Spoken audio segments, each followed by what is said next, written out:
Hujambo mtazamaji wa Zone Media, jina langu naitwa Victor Moshi na karibu sana. Waziri wa mambo ya nje wa Urusi, Sergei Lavrov, amelaumu mataifa magharibi kwa kuibadilisha shirika la kimataifa la nishati ya atomiki IAEA kuwa chombo cha kisiasa kilichotumika kutoa sababu ya Israel kushambulia Iran. Katika mkutano na waandishi wa habari uliofanyika Alhamisi mjini Moscow, Lavrov alisema ripoti ya IAEA kuhusu Iran iliyojaa maneno ya kuchochea hofu ilitolewa chini ya shinikizo kubwa kutoka Uingereza, Ufaransa, Ujerumani na baadaye Marekani. Kwa mujibu wa Lavrov, ripoti hiyo ililenga kuandaa mazingira ya kisiasa ya kupitisha azimio la kuiadhibu Iran siku moja kabla ya mashambulizi ya Israel dhidi ya Jamhuri ya Kiislamu. Ripoti hiyo haikuwa ya kitaalamu bali ya kisiasa, na lugha yake ya hofu ilitumika kama kisingizio cha Israel kuanzisha mashambulizi dhidi ya Iran, alisema Lavrov. Bodi ya magavana ya IAEA ilipitisha azimio la kuilani Irani tarehe 12 Juni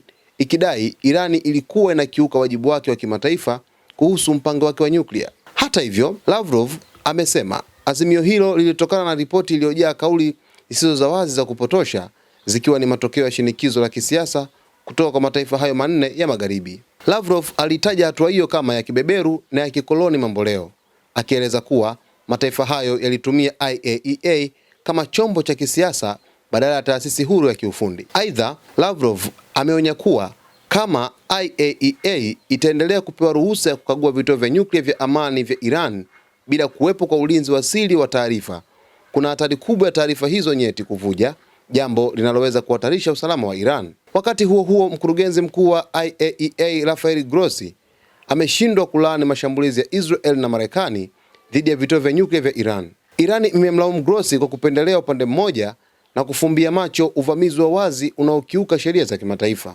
Maazimio mengi ya IAEA yameweka wazi kuwa matumizi ya nguvu dhidi ya vituo vya nyuklia vya kiraia ni marufuku kisheria, jambo ambalo limekuwa likipuuzwa wazi na mataifa magharibi yanayolenga kuiwekea Iran vikwazo vya kisiasa. Mtazamaji wa Zone Media, tangu hapo jana waziri wa mambo ya nje wa Urusi Sergei Lavrov amekuwa akizungumza wazi kwamba Irani imeonewa kwenye mashambulizi ambayo wameweza kufanyiwa, lakini vile vile hili shirika la kimataifa la nishati ya atomiki pia limeionea nchi ya Iran kwa kutoa taarifa chonganishi kiasi cha kwamba imeweza kusababisha vitu vyake vya nyuklia kuweza kushambuliwa na Israel pamoja na Marekani. Sasa salia na Zone Media kila siku ili uweze kufahamu undani wa taarifa hii hadi mwisho wake. Jina langu naitwa Victor Moshi.